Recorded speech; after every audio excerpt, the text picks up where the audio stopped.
Mereka pun pergilah memberitakan Injil ke segala penjuru dan Tuhan turut bekerja. Perhatikan, ini agak beda dengan Matius. Tuhan turut bekerja dan apa saudara? Meneguhkan firman itu dengan tanda-tanda yang menyertainya. Apa tanda-tanda? Ayat 17. Tanda-tanda ini akan menyertai orang-orang percaya. Apa tandanya? Mereka akan mengusir setan demi nama. Mereka akan berbicara bahasa-bahasa yang baru bagi mereka. Mereka akan memegang ular dan sekalipun minum racun maut mereka tidak dapat celaka. Mereka akan meletakkan tangannya atas orang sakit dan orang itu akan sembuh. Inilah tanda-tandanya.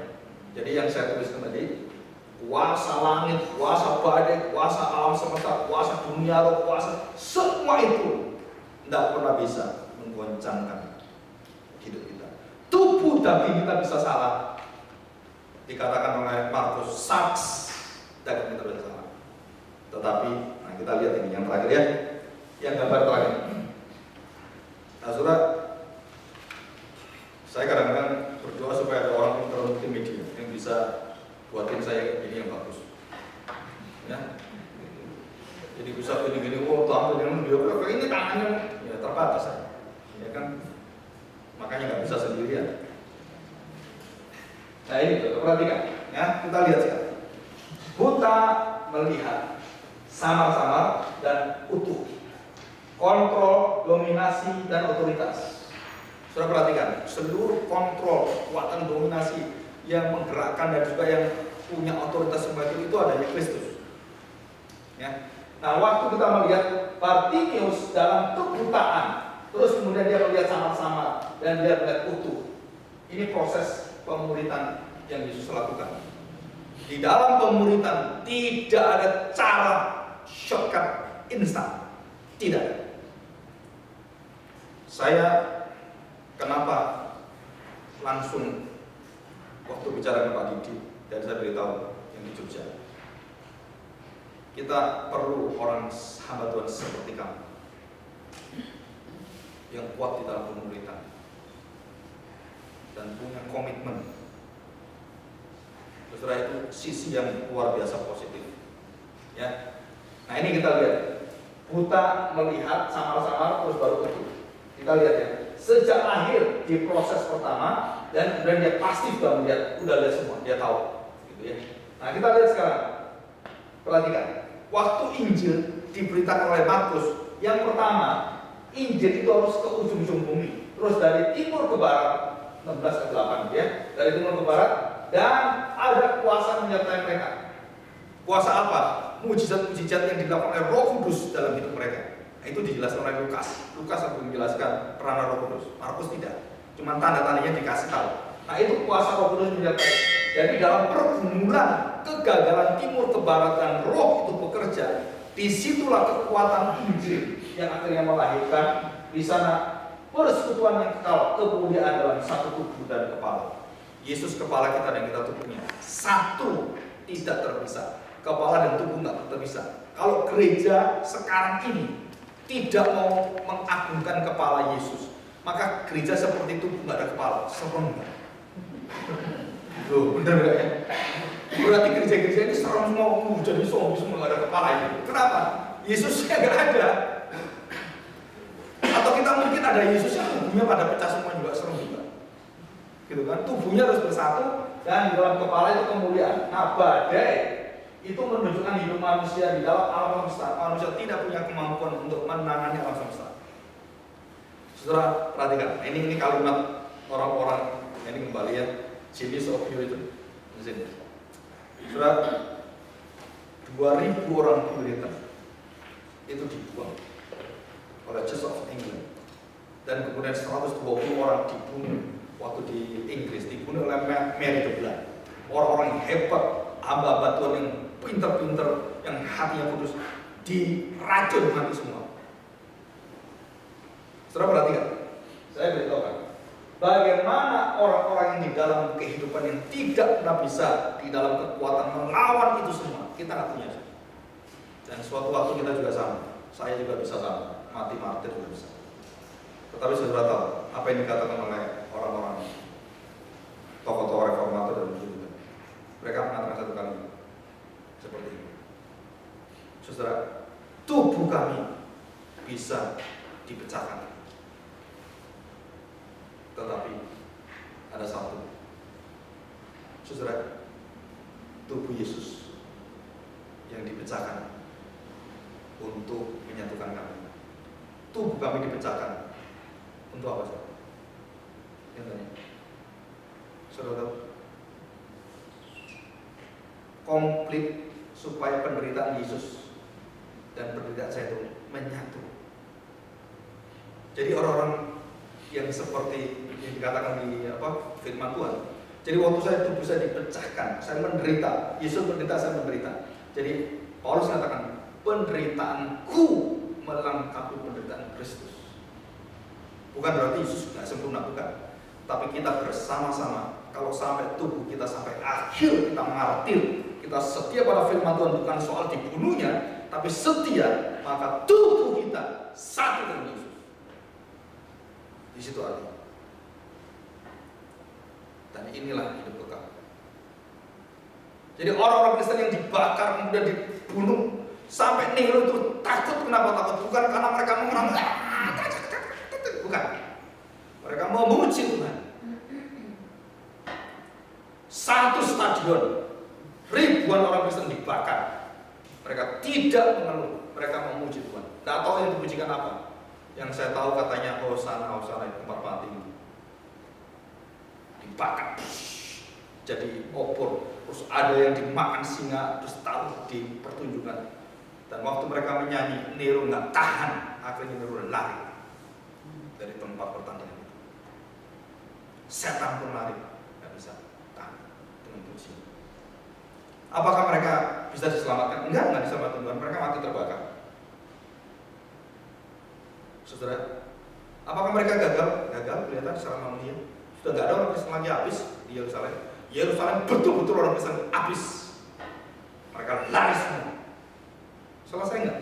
Tidak. Pada saat kehancuran dan seluruh Yerusalem itu memusuhi orang-orang Kristen, dan orang Kristen kemudian dihancurkan, dibunuh semua.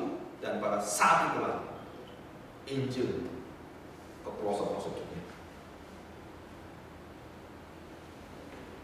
Saudara, kalau kita merasakan kita gagal, aduh saya gagal ini, jangan kecewa. Kenapa? Kegagalan saya ini sedang mengerjakan pekerjaan Tuhan yang besar. Setiap kali kita merasa gagal, kita merasa kurang, jangan membuat kita turun. Enggak, kenapa? Ini loh saatnya Tuhan akan mengangkat saya. Maka di sini saya dengan tim hamba Tuhan itu kita punya prinsip saling menguatkan dan mengangkat, bukan menutupi dosa. Jadi kalau kamu nggak bisa, kita melayani. Kalau kamu nggak bisa ini, kita bantu. Kenapa? Itu prinsip firman Tuhan. Mengangkat. Jadi saling mengangkat dengan kekuatan yang dari kasih Tuhan itu. Dan Markus mengatakan Tuhan akan terus bekerja. Jadi siapa yang bekerja? Tuhan bekerja. Ini terjemahannya yang agak keliru. Turut bekerja. Jadi Tuhannya yang ngikut, bukan kita yang ngikut. Tuhan yang terus bekerja, bukan turut bekerja. Yang terus bekerja melakukan firman dengan apa? Dan kuasa tanda-tanda yang menyertainya. Apa tanda-tanda menyertainya? Badai bisa ditenangkan, iblis bisa dikalahkan, dosa kita bisa kita kalahkan, dan masa depan kita bukan dalam maut tapi hidup kekal. Sampai akhirnya anak Yairus dibangkitkan oleh Tuhan. Untuk membuktikan apa? Saudara, sampai maut pun tidak akan menggagalkan engkau. Nah, itulah keindahan. Jadi kalau kita lihat, mulai penginjilan, saudara, bangsa-bangsa bukan hanya fisik yang kita jangkau. Jiwa-jiwa orang-orang dari timur ke barat dan kuasa Roh Kudus bekerja, lalu akhirnya gereja bersatu dalam satu persekutuan dalam satu doa Tuhan Yesus, Yohanes 17. Mereka akan menjadi satu dengan aku seperti kamu Bapa satu dengan aku. Jadi kita nanti menjadi satu kesatuan yang sama, yang kekal. Ya, nah, saudara yang bawahnya, saudara, kita lihat dunia orang Kristen yang diproses dan yang sudah diasuransi. Nah, saudara, saya nggak tahu saudara berada di mana. saudara masih diproses atau di asuransi? Saya nggak tahu. Saudara harus menyatakan, yang tahu pasti di asuransi, tanda tangan surgawi, Yesus punya darah tanda tangan, nah baru dia masuk surga. Artinya bahwa aku sudah mati bagimu, maka engkau harus hidup bagiku, kan gitu kan? Saudara, kapan kita hidup bagi Yesus? Kapan kita mau? Di sini. Nah itu menunjukkan asuransinya. Kalau saudara belum mau, berarti nggak ada asuransi. Karena antara asuransi dengan kemauan kita itu ada satu kesinambungan. Tanggung jawab kita. Bukan kebebasan, tapi tanggung jawab kita.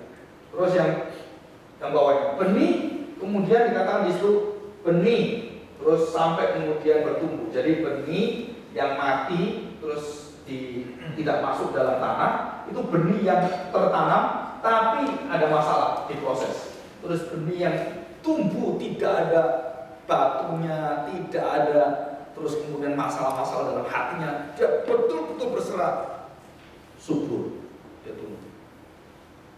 Ya, nah ini yang terakhir sekarang.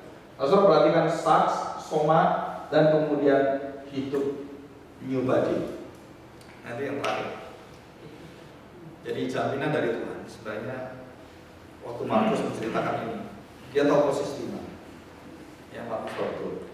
Seharusnya orang seperti saya, betul seperti Paulus, harusnya saya nggak dipakai. Tapi karena Engkau Tuhan, Engkau sediakan orang seperti Barnabas yang membimbing dia, yang mengasihi dia, sampai ditanam dan tumbuh. Tapi kalau dibimbing Barnabas nggak tumbuh-tumbuh, saudara dibuang Tuhan juga. Jadi perhatikan kalimat ini. Kalau sampai ditanam, saudara nggak berakar, nggak bertumbuh, maka Tuhan melihat seperti pohon ara. Tahun ini dilihat, mana nih buahnya ada? Oh ya, jangan gitu Tuhan. Nanti Tuhan kalau datang tahun balik, tak pelihara dulu ya. Nah, tak pelihara. Tak open ini, tak pelihara tuh, tak kasih makan, terus tak kasih dia. Tahun depannya Yesus datang. Mana? Nggak bertumbuh. Terus Tuhan kata, keringlah engkau, potong, bakar. Saudara mengerikan. Jadi artinya apa? Kalau orang percaya Tuhan Yesus pasti punya kerendahan hati, mau mendengar firman, mau berubah. Kalau tidak, saudara siap dipotong, bakar. Saya bukan takut-takut saudara. Itu ada dalam firman Tuhan. Jadi kenapa doktrin neraka ada dalam firman Tuhan? Supaya kita sadar betul di mana posisi kita. Maka hari ini saudara kalau mendengarkan firman, nah kita bersyukur. Kenapa? Karena Tuhan sampai ke dasar dosa. Aku menyertai kamu. Jangan pernah menganggap Tuhan tidak ada. Kita sering anggap Tuhan tidak ada. Dan Markus menyatakan, Tuhan, Engkau selalu menyertai, meneguhkan firman. Coba kita bayangkan dari sejak kecil kita sampai sekarang, apa sih yang kita lakukan kalau nggak melawan Tuhan terus? Nah, saudara, saya pikir hari ini cukup sekian dan kita berdoa supaya firman yang kita dengar, Matius maupun Markus, bisa membuat kita disadarkan tentang Injil, tentang Yesus Anak Allah yang sangat mengasihi dan melayani kita sampai dasar dosa kita, dan dia memberikan nyawanya jalan satu-satunya dan tidak bisa yang lain. Baru kita mengalami proses kemenangan dan mata kita akan melihat seperti Bartimeus, bukan melihat Tuhan cuma sama-sama, tetapi kita melihat Tuhan betul-betul Tuhan yang pasti. Ya, kita berdoa dan kita mohon Tuhan untuk bimbing kita. Dan minggu depan juga dengan Injil yang lain kita juga bisa mendengarkan kekuatan kembali dari Lukas, Yohanes dan selanjutnya. Minta kepada